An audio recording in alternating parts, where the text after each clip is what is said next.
Hi everyone, I hope you're all okay. Okay, so the bike I'm working on at the moment is an Aprilla RS125. It's been stood for quite a long time. It's probably not running a good 7 years. So let's have a quick look at the bike now.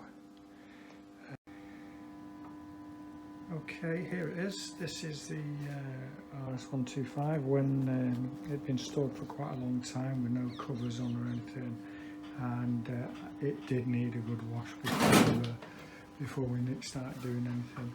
So obviously the bike's not run for at least 7 years. So obviously I was giving it the once over, see what bits I need. So straight away, carb need pulling. I checked the clutch seems to be sticking as well, which I'm going to have a look about first, but my first intention is to try and get the job, get the bike running.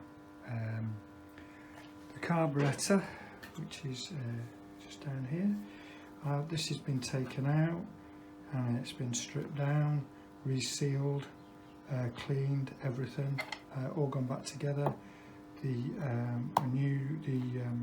air filter that was in there was just fell apart, so some brand new air filter in there, everything's cleaned out and everything.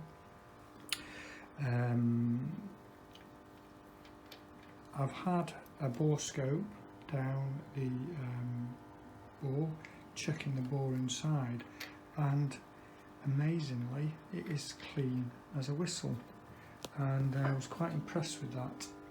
Obviously I'll be doing a compression test on it as well. So the problem is obviously no battery with it.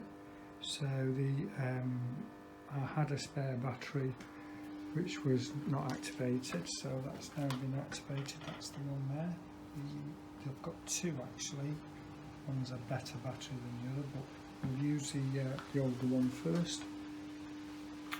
So the next job now is to actually put the battery on and see if we can get it to fire up.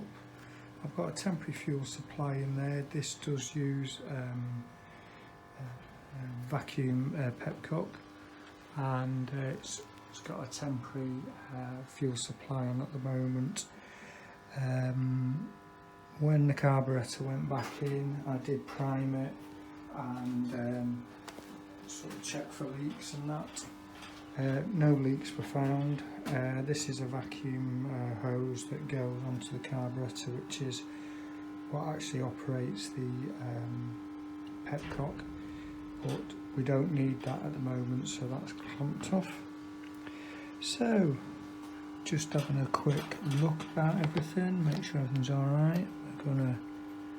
I'll worry about that afterwards. That's the lead for the fuel sender, which we don't need. Everything seems alright. Found the diagnostic plug, which is here, which we'll go into later on.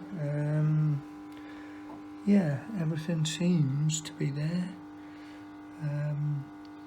So I think it's just a case of let's get the battery on and see if we can get it to crank and hopefully fire up.